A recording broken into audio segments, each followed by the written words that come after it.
मुस्लिम युवा राजनीति की तरफ बढ़ रहे हैं तो उनको काम पे लगाने के लिए इस तरह की बहस कराई जाती है। एक तफरका पैदा करना चाहते हैं, आपको बहस का रोजगार देना चाहते हैं। दरअसल आपको रोजगार नहीं देना चाह रहे, वो आप बहस का एक रोजगार है जो आपको दे दिया, आप बैठे रहिए। इसी तरह ईरान या इराक में एक जगह कहा जाता था कि उन लोगों के यहाँ मुसलमानों में बहस हो रही कि दाढ़ी इतनी बड़ी होनी चाहिए, दतवन इतना बड़ा होना चाहिए। दूसरे मुल्क का बादशाह है, तब तक उन लोगों ने सबका सर कलम कर दिया। तो ये उसी तरीके से राजनीतिक इच्छा शक्ति को खत्म करने के लिए धर्म की घुट्टी पिलाई जाती है, वो यही है। लेकिन सभी धर्मों को आप मिला के अगर देखिएगा तो सभी धर्म का एक ही है कि वो गॉड को अकेला मानता है, कुदरत को, मतलब जो खुदा है उसको अकेला ही मानता है। दुनिया के जितने मजहब मानने वाले हैं, आप हिंदू से पूछिए तो वो यही जानते हैं, ईसाई से पूछिए वो यही कहेंगे, यहूदी से पूछिए वो यही कहेंगे। किसी को भी आप जो है ये नहीं कह सकते हैं कि वो इससे अलग है।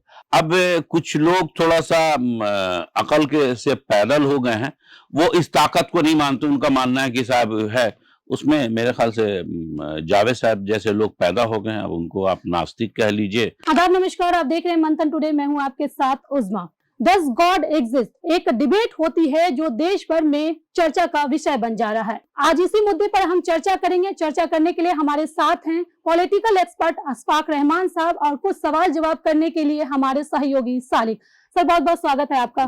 खुदा के अस्तित्व पर सार्वजनिक रूप से बहस का उद्देश्य क्या था? इसके उद्देश्य को आप ये मान के चलिए कि देश का जो मुसलमान है वो राजनीतिक रूप से बेरोजगार है। आज जब राजनीतिक रूप से बेरोजगार है और कुछ लोग जो हैं मुस्लिम युवा राजनीति की तरफ बढ़ रहे हैं तो उनको काम पे लगाने के लिए इस तरह की बहस कराई जाती है। इसका कोई उद्देश्य नहीं होता है, ये दिशा भटकाने का एक ये है। गॉड एग्जिस्ट, इस पे किसी तरह की बहस दुनिया में कहीं नहीं होती है और ये टीवी पे करने का मतलब जाहिर सी बात है कि दिशा उसको भटकाने की का ही उद्देश्य, और कोई वजह नहीं है। अच्छा, क्या ये बहस अन्य महत्वपूर्ण मुद्दों से ध्यान हटाने का एक एजेंडा है? हाँ, ये आप इसको आप बिल्कुल समझ लीजिए कि ये ध्यान हटाने का नहीं, सिर्फ मुसलमानों को काम पे लगा दिया गया। मुसलमान ने इतनी बेवकूफ कौम है, वो राजनीतिक मुद्दों पे बहस नहीं करती है। उसको बहस करना है, पता नहीं मुफ्ती साहब भी कैसे चले जाते हैं इस तरह की बहस में। उनको तो नहीं जाना चाहिए भाई। बहुत सिंपल सा जवाब है कि गॉड एग्जिस्ट। भाई इतनी बड़ी कायनात है, ये दुनिया है, इसको चलाने वाली एक ताकत है।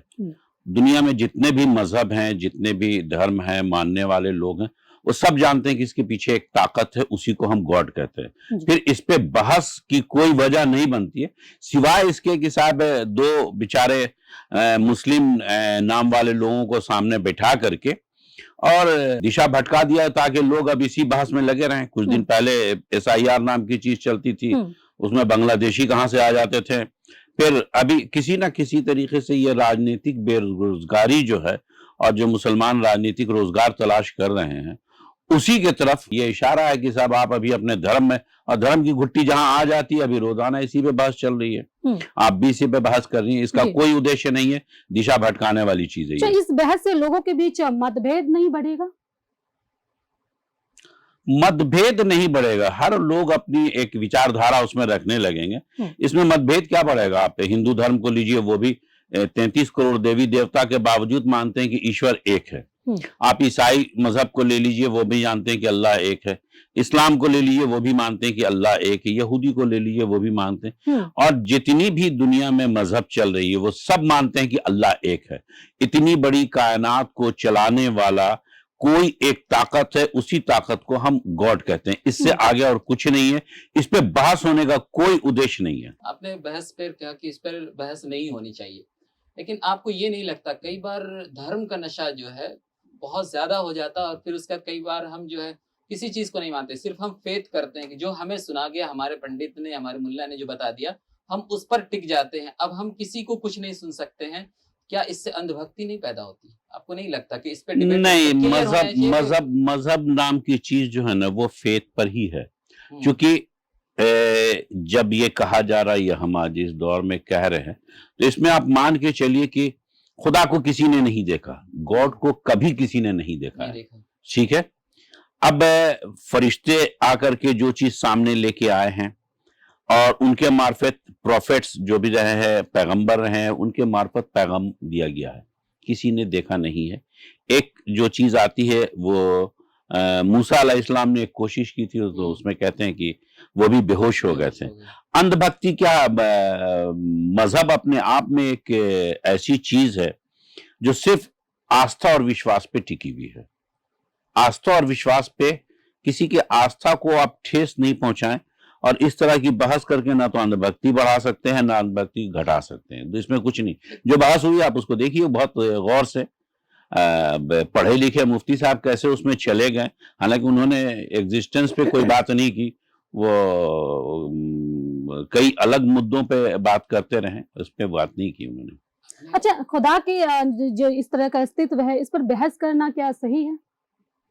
मेरे ख्याल से इस पे कभी बहस नहीं होनी चाहिए, और इस बहस का सार्वजनिक रूप से तो कुछ भी नहीं। किसी भी चीज को अगर आप रखते हैं, जैसे आपने कहा कि फेथ जो है, किसी भी चीज पर विश्वास कर लेना, हम किसी भी चीज नहीं, किसी भी चीज पे नहीं है। हाँ। नहीं, किसी भी चीज पे नहीं है। कुदरत एक अजीम ताकत जो इतनी बड़ी कायनात को संभाली भी है। अब सूरज रोजाना पूरब से निकलेगा, पश्चिम में डूबेगा, उसकी एक स्पीड है, साइंस ने भी साबित किया, सब चीज एक नेचुरल वे में चल रही। तो इसको चलाने के लिए कोई ना कोई एक ताकत है, उसी ताकत को हम खुदा कहते हैं। बहुत सारे लोग हैं जो ये अलग अलग खुदाओं को मानते हैं, और फिर उसके बाद एक बहस, अच्छा उस बीच में ये भी आई कि जावेद साहब ने जैसे बोला उस बीच में कि हम जो है जैसे बहुत सारी कल्पनाएं थी जो खुदा खत्म हो गए, जो लोग मानते थे, तो उस पर मुफ्ती शमाइल ने कहा कि हम उन खुदाओं को नहीं मानते हैं जो खत्म हो जाए। खुदा वो है जो था, है और रहेगा। तो आप मानते हैं उस खुदा को जिस पर कहते हैं लम यलिद वलम यूलद, ना वो पैदा हुआ ना उसको पैदा किया गया, ना वो पैदा हुआ ना उसको पैदा किया गया, और ना ही वो खत्म होगा। हम नहीं, दुनिया के जितने मजहब मानने वाले हैं, आप हिंदू से ही पूछिए तो वो यही जानते हैं, ईसाई से पूछिए वो यही कहेंगे, यहूदी से पूछिए वो यही कहेंगे। किसी को भी आप जो है ये नहीं कह सकते हैं कि वो इससे अलग है। अब कुछ लोग थोड़ा सा अकल के से पैदल हो गए हैं, वो इस ताकत को नहीं मानते। उनका मानना है कि साहब है, उसमें मेरे ख्याल से जावेद साहब जैसे लोग पैदा हो गए हैं। अब उनको आप नास्तिक कह लीजिए, हालांकि हमको तो नहीं लगता कि वो किस धर्म को मानते हैं? जावेद अख्तर किस धर्म को मानते हैं? मेरे हिसाब से तो इस्लाम धर्म को ही मानते हैं, क्योंकि उनके वालिद का भी नाम मुस्लिम ही है, इनका खुद नाम जावेद अख्तर है। इन्होंने 2 शादियां की है। वो बेनिफिट इंडिया में तो और धर्मों के साथ नहीं है, लेकिन मुसलमानों को है। धर्मेंद्र ने जो शादी की थी, तो धर्मेंद्र ने भी इस्लाम धर्म कबूल करके हेमा मालिनी से दूसरी शादी की थी। उसी तरीके से इन्होंने भी शबाना आजमी से जो शादी की, वो मुस्लिम धर्म का बेनिफिट लिया। इन्होंने आज तक अपना नाम जावेद अख्तर रखा हुआ है। इनके बेटे का नाम फरहान अख्तर है, बेटी का भी नाम जोया अख्तर आई थिंक है। तो ये पूरी तरह से मुस्लिम है, और मुसलमान ही ये हर जगह पे भरते हैं। अब नई बातें कुछ ला रहे हो कि वो नास्तिक हो गए हैं, ऐसा नहीं है। उनके घर में उन्होंने खुद ही कहा, उसमें बहस में आप सुनिएगा कि वो ईद भी मनाते हैं, वो बकरीद भी मनाते हैं, वो होली भी मनाते हैं, दिवाली भी मनाते हैं, और तमाम चीजें वो मनाते रहते हैं। तो इसका मतलब या तो वो सर्व धर्म को मान रहे हैं, उनके लिए कोई एक इस पे नहीं है। लेकिन सभी धर्मों को आप मिला के अगर देखिएगा तो सभी धर्म का एक ही है कि वो गॉड को अकेला मानता है, कुदरत को, मतलब जो खुदा है उसको अकेला ही मानता है। लेकिन आपने नाम की बात की, क्या सिर्फ मुसलमान हो जाता, नाम जावेद रख लिया, फरहान रख लिया तो वो मुसलमान हो जाएगा क्या? उनका नहीं, इस्लाम के दायरे में तो कोई भी चीज नहीं। हिंदुस्तान में एग्जिस्टेंस जो कहा जाता है, तो वो नाम से ही थोड़ा बहुत पहचान है। प्रधानमंत्री ने तो कह दिया कि शक्ल से पहचान लीजिए।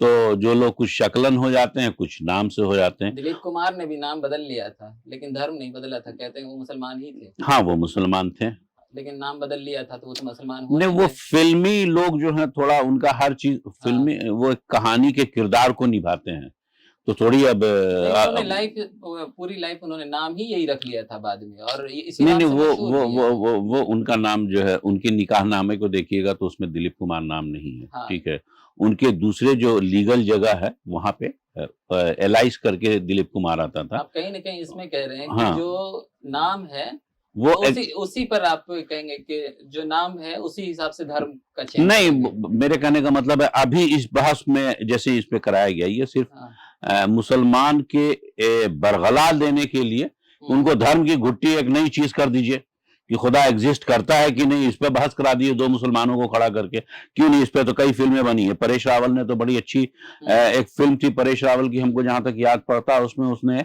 कहा कि साहब हम गॉड पे मुकदमा करेंगे। बहुत बड़ी फिल्म थी और बहुत जबरदस्त हिट हुई थी।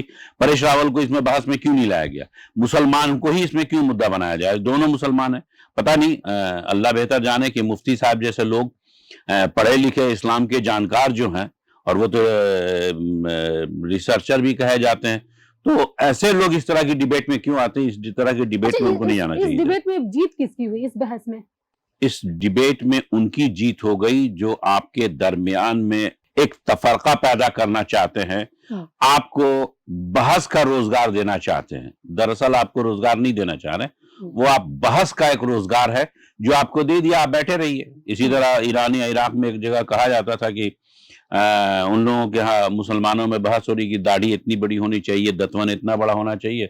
दूसरे मुल्क का बादशाह है, तब तक उन लोगों ने सबका सर कलम कर दिया। तो ये उसी तरीके से राजनीतिक इच्छा शक्ति को खत्म करने के लिए धर्म की घुट्टी पिलाई जाती है, वो यही है।